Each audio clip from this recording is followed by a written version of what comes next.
सुहेल वड़ाइच साहब और फिजा अली साहिबा जो कामन शाहिद साहब के एक प्रोग्राम में बैठे हुए हैं। इन्होंने तबसरे किए, उनका भट्टी साहब दर्जी होते, जवाद अहमद धोबी होते। जब बारी आती है सुहेल वड़ाइच साहब की तो वो कहते हैं जनाब ये वॉशरूम क्लीनर होते। लेकिन ये हुआ क्यों है ये मैं आपको बताता हूँ।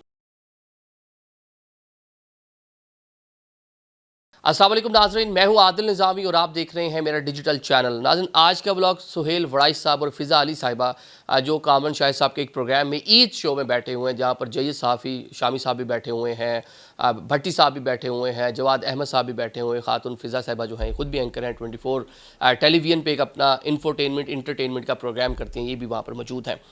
अब इन्होंने जो तबसरे किए जनाब, जो वहाँ पे गेस्ट बैठे थे, क्वेश्चन ये था जनाब, आपने देख लिया होगा कि जनाब लेट्स सपोज के फलाना साहब सहाफ़ी ना होते, जर्नलिस्ट ना होते या सिंगर ना होते तो क्या होते। उनका भट्टी साहब दर्जी होते और जवाद अहमद जो है वो धोबी होते।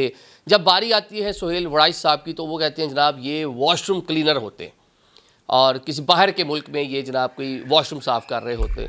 वैसे तो कोई भी प्रोफेशन जो है वो बुरा नहीं है और किसी भी प्रोफेशन को कमतर नहीं समझा जा सकता, लेकिन एक शख्सियत है जिसकी खासी खिदमत है जर्नलिज़म के लिए। हम बचपन से, हम जब छोटे थे तो उनका एक दिन जियो के साथ और जंग में, फिर बाद में दुनिया टीवी में वो गए तो उनके प्रोग्राम, उनका कॉलम, वो सारी की सारी चीज़ें हम पढ़ते रहे हैं, रीड करते रहे हैं। और बहुत सी चीज़ें ऐसी हैं जो अब हम पढ़ भी रहे थे एज ए स्टूडेंट, तो ये वड़ाइच साहब जो इनकी मिसाल दी जाती थी यार कि मुश्किल से मुश्किल क्वेश्चन भी आप बड़े आसानी से, बड़े अच्छे से अंदाज से पूछें, उसको लाइटर वे में स्माइल देते हुए पूछ लें तो जो आपको जिसका आप इंटरव्यू करो माइंड नहीं करता। मतलब ये एक एग्जांपल दी जाती है। जब प्रोफेशनल लाइफ में भी आए तो वहाँ भी बहुत सारे सीनियर प्रोड्यूसर्स जो हैं, जो कंटेंट के लोग हैं, जो जर्नलिज्म को समझने वाले लोग हैं, वो वड़ाइच साहब की एग्जाम्पल देते हैं कि मुश्किल सवाल भी आप इनसे कर सकते हैं। अभी मैं क्लासरा साहब का एक वो पढ़ रहा था, उन्होंने पीस ऑफ राइटिंग लिखा हुआ था। उन्होंने कहा अल्ताफ़ हुसैन से जिस तरह का क्वेश्चन पूछा लंदन में और एक खातून के हवाले से, और साथ में जनाब उस टाइम अल्ताफ़ भाई के जो मामलात थे, मतलब कि उनके बारे में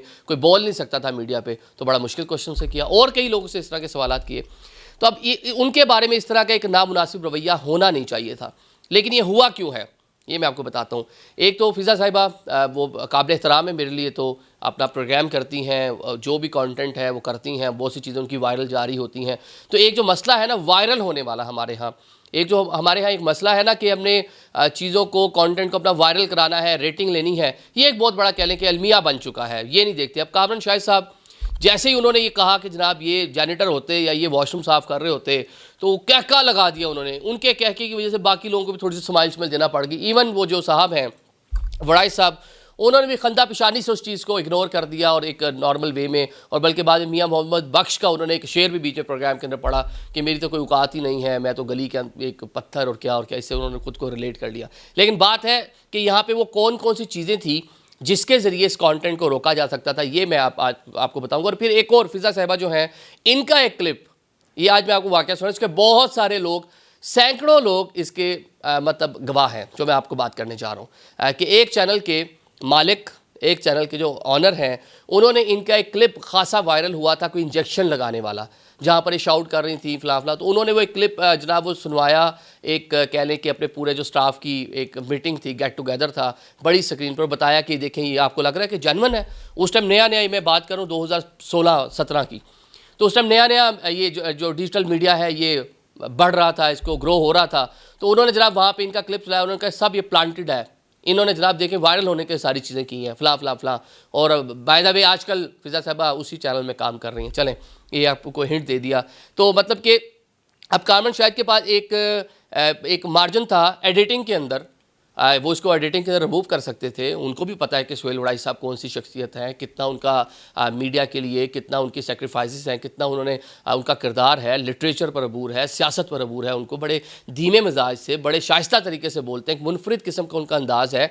तो उनकी रिस्पेक्ट करवाना बहैसियत एंकर उनका काम था, उनकी प्रोडक्शन टीम का काम था, उनके चैनल का काम था। तो यहाँ पर एक तो कॉम्प्रोमाइज़ ये हो गया। अब वड़ाइच साहब, ये उनका बड़ापन है। बहुत सारे गेस्ट जब हम लोग प्रोग्राम कर रहे होते हैं, कोई भी एक अदर जुमला भी ऊपर नीचे बोल दें ना तो बाय गॉड बाद में फ़ोन कर लेते हैं, अगर रिकॉर्डेड फ़ोन प्रोग्राम हो, कि यार मेहरबानी कीजिएगा प्लीज़ यार ये वाला जुमला निकाल दें। कितने दर्जनों, वो हमारा उनके साथ ताल्लुक़ है और हम ऑनर करते हैं कि अगर एक गेस्ट चाह रहा है कि एक जुमला अगर वो बोल गया है, वो चाह रहा है कि स्क्रीन पे ना जाए, तो बहुत सारी बात, अगर इस तरह का वाकई कोई ऐसी चीज़ है तो हम उनकी चीज़ को ऑनर भी करते हैं। या कोई कभी कभी ऐसा कोई गेस्ट के बारे में इस तरह का जुमला कोई दौरान प्रोग्राम बोल दिया जाता है जो गलत होता है, लोग गालियाँ दे देते हैं प्रोग्राम के दौरान। यकीन करें कई बार ऐसा हो चुका है, बाय गॉड, कि लोग गालियाँ दे देते हैं, उनको हमें एडिट करना पड़ता है। हम करते हैं कि हमारे जो लोग देख रहे हैं, जो घर में बैठे हुए जो हमारे व्यूअर्स हैं, उन तक एक अच्छा मुस्बत पॉजिटिव कंटेंट पहुंचे।